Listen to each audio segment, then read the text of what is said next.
feels so good to be in a sweater, an oversized, cozy, slouchy sweater. This batch of videos I'm recording, it is my batch of videos for the month of November, starting with this review. There are 5 Sundays in the month of November. So typically for me, when I haven't even introduced myself. Hi, my name is Alana. Welcome to my YouTube channel. We review books here. I always post on a Sunday, and when there is a 5th Sunday in a month, I pick one of those Sundays as a day off, a week off. I already know which Sunday I'm going to use. The last Sunday of November for me will not be posted. There will not be a video posted. That's also Thanksgiving, U.S. Thanksgiving. That's that weekend. So taking a little bit of time off. So that week. So 4 videos this month, 4 reviews. And I think that as I'm waiting for this to load, there we go. I think this is I got a good batch going on. 3 of the books are under the radar for this month. One of them is well known, but we're going to start with one of the under the radar ones. Last Summer in the City by Gianfranco Calligarich, an Italian author who actually passed away November of 2024, so last year. I have had my eyes on this book for maybe a couple years or so. I just kind of stumbled upon it and just kind of stuck a pin in it. I saved it to a list, like an online list. And when I was in New York this past June, so this past summer, I saw it in the wild and picked it up and had no intention at first of reading it. So soon after I purchased it, I was like, oh, I see it in the wild. Let me pick it up as a memento from this particular visit to New York City. But I just picked it up sooner than I thought. It was one of my more spontaneous reads of the year, but actually, go ahead on and say it, it's one of my top reads of the year. Let's dive in. Last Summer in the City. Yes, it's November, and this book is taking place predominantly in the summer, but I read it in the summer. It counts. Like I said, I don't blame anyone. I was dealt my cards and I played them. Nobody forced me. I have no regrets. So Last Summer in the City by Gianfranco Calligarich. It's a slim novel. This is the first time this Italian author has been published in English. I believe this was published in 2022 in English. And it's a slim volume. It's under 200 pages. And it's narrated by the main character, Leo Gazzara. He's 30 years old, but he's adrift. And this is taking place in Rome in the 1970s. And Leo is struggling with sobriety, so he has an issue with alcohol. He also struggles with having enough money. He's also in love with a woman, and this relationship it's not solid. And though he's friends with many well-to-do and rich people, many of whom these people have provided him shelter when he's needed it, food, temporary employment, etc. Leo has this lack of ambition that is really stemming from a deeper sense of alienation. And again, it's 1970s Rome. World War II was 30 years ago? Ended 30 years ago. So this is also an Italy and a greater Europe that is still really reeling from the aftershocks of World War II. And that comes in a little bit later when I dive into this theme of alienation and how World War II plays into this, in Leo in particular.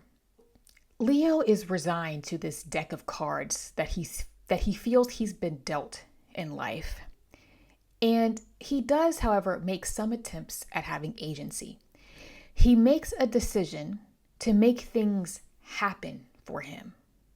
Because a person's experiences and the experiences that they take hold of can shape a person's identity. It can shape the trajectory of their lives moving forward.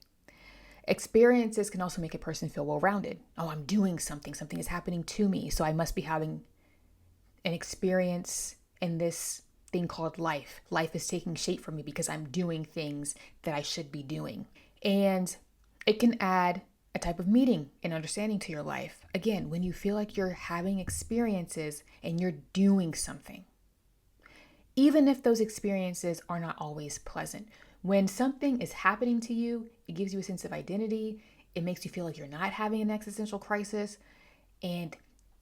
But sometimes those experiences are just shallow busyness that's still masking something. Books make different impressions according to the state of mind you read them in. A book that struck you as banal on the first reading may dazzle you on a second, simply because in the meantime you suffered some kind of heartache, or you took a journey, or you fell in love. In other words, something happened to you. All at once, I knew what to do. It's strange how a change of season makes us want to be in a different place than where we are. Maybe it's because the air feels different, suggesting other climates, or maybe it's because we realize time is passing and we're standing still. That morning, I decided to act. Even though Leo makes a decision to be an agent in his life, to make something happen, to change, to have some type of control over the sense of listlessness that he's feeling, Leo is still clouded by feeling purposelessness in his life. He doesn't feel like he's wandering. He can't seem to grasp onto anything. He can't keep a job. He loses interest in things. Even when he tries to get employment, there is a void in Leo that cannot be filled. And no matter what he attempts to do to fill that void, it just doesn't seem to work. There's a type of emptiness that even experiences can't fill.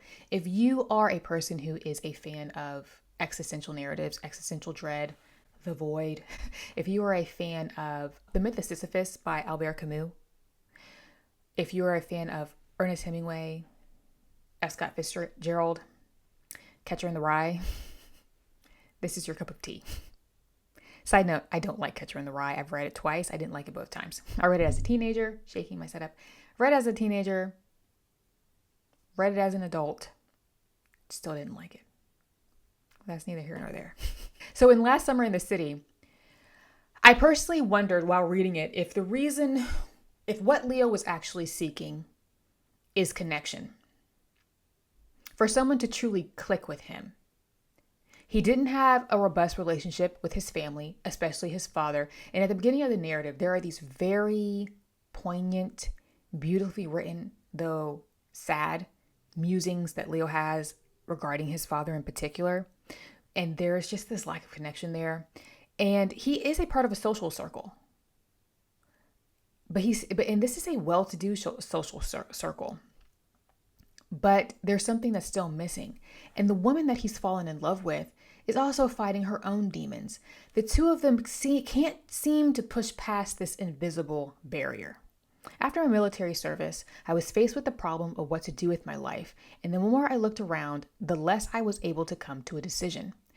My friends had very clear ideas: graduate, get married, make money. But that was a prospect that repelled me.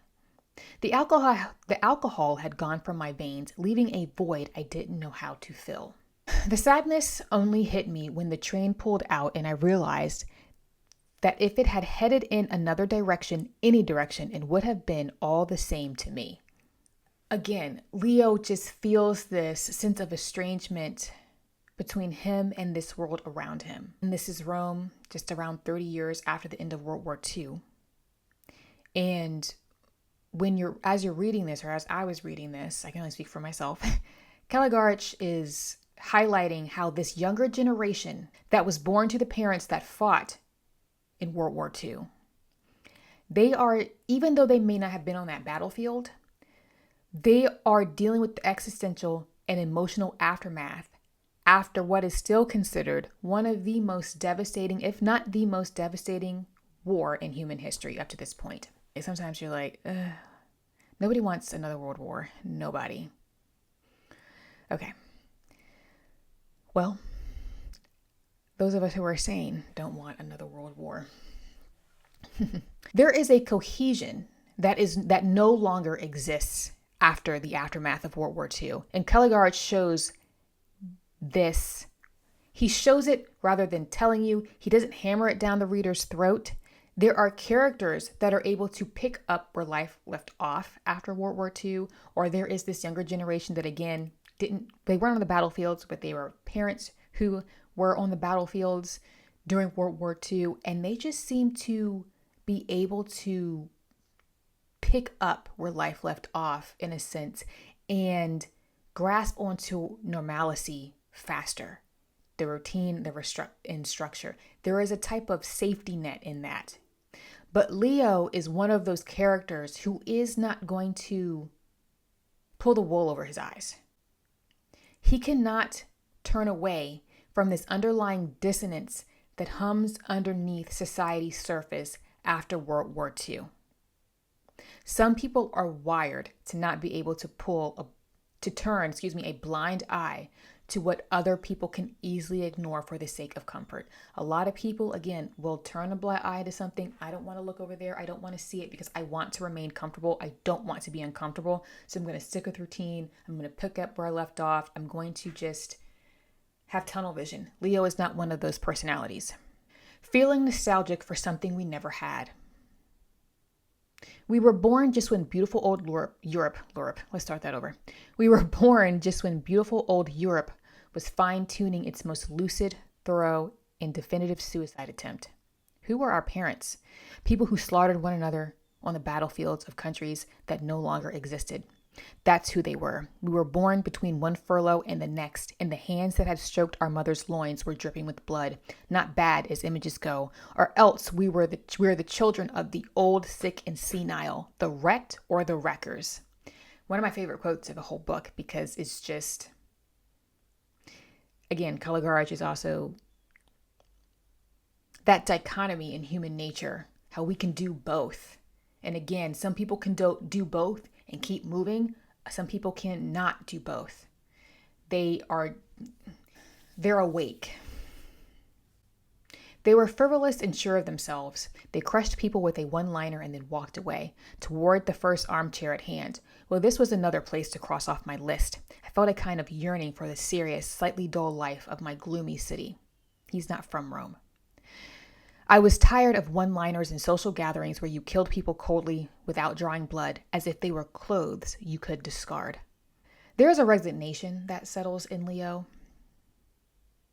leading to a conclusion that I won't spoil, but looking back is inevitable for this character. And you get that resignation from the very first line. The very first page of the story, after this lengthy forward.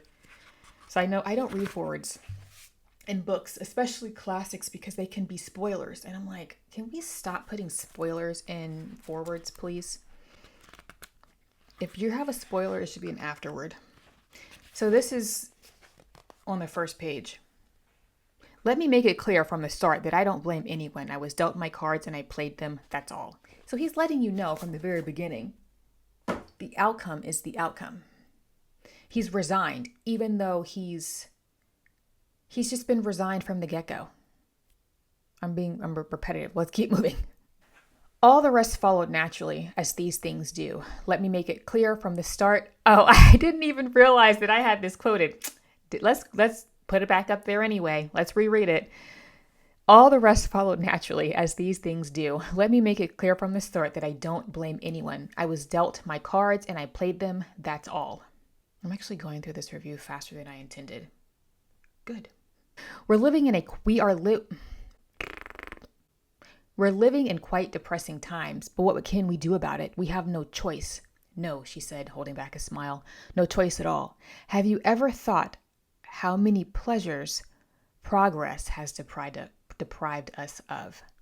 In a surrender, nobody sure why, the loser is always more elegant than the victor to obtain better conditions maybe, or maybe when you have nothing left, you realize that appearances are at least something.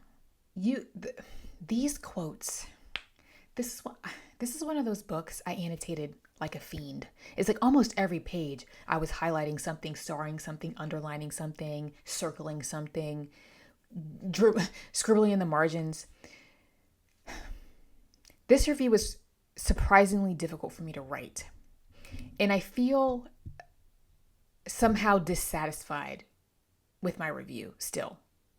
I feel personally as if I have failed to articulate just how masterful Last Summer in the City is. How masterful is Last Summer in the City? Let me not end a sentence with the preposition. This is a novel, like I said, that will appeal to readers who are fans of Ernest Hemingway, F. Scott Fitzgerald, J.D. Salinger, etc. Calligarich captures the alienation of especially men very well. However, I do find that the way that he writes it will be universally appealing because there's something about it that feels modern. And I mean 21st century modern. You could technically still consider it taking place in 1970s, perhaps a bit modern. But by modern, I mean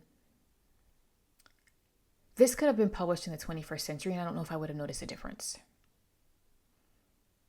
It could have been written, in the 21st century. It was, yes, published in the 21st century in English, but this could have been written today.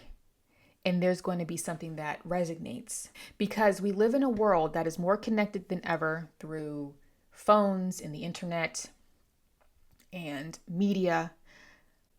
And yet in the West, perhaps, we are more isolated than previous generations. Loneliness is at a high. And why is that? Connection, perhaps, and community has broken down in some sense. We're also in a world that is increasingly more troubled and turbulent by the day. Wars and rumors of wars. You can have an end of a war, but it's on shaky ground. And we live in a society where we're almost always waiting for the next shoe to drop. We're turbulent and unstable. The world is. It's a simply written novel, but the writing is absolutely stunning. Some of the descriptions are so good. I would just sit there and pause with it. This is a book that you savor. It's not complicated to read, but the way that this man, Calligarich, and this is translated, so also props to the translator. Translated by Howard Curtis, whoever that may be. Fantastic job. Absolutely stunning, Rome in this book feels like a character. And if you are a fan of a novel in which the setting takes on its own personality, pick it up. However, despite it seeming simple on the surface, there's something lurking there's something that's more profound lurking beneath the surface. I got distracted. My mind is all over the place. Again, this is the first time I'm sitting down to record in a month, so it always gets a little shaky. Again, it's hard to describe it. It's difficult to put my finger on. Maybe it's perhaps the honesty and the frankness in which this author writes, but whatever it is, I was just blown away by it. I don't say that very often about a book. This Calligarich has other novels in Italian, and I'm really hoping that us English readers, get those translated at some point. Who published this? Picador. They don't know I breathe air. Can we get the others, please? Thank you. This is one of my top reads of the year, an unexpected surprise, and I gave it a 5 out of 5. I sure did. Have you read or heard of Last Summer in the City? Have you heard of this Italian author? Thoughts and comments below. Also, feel free to follow me on Instagram where I get up to more book shenanigans. I actually post all of my book content there first, so YouTube lags behind Instagram. And with that, I will see you in the next one.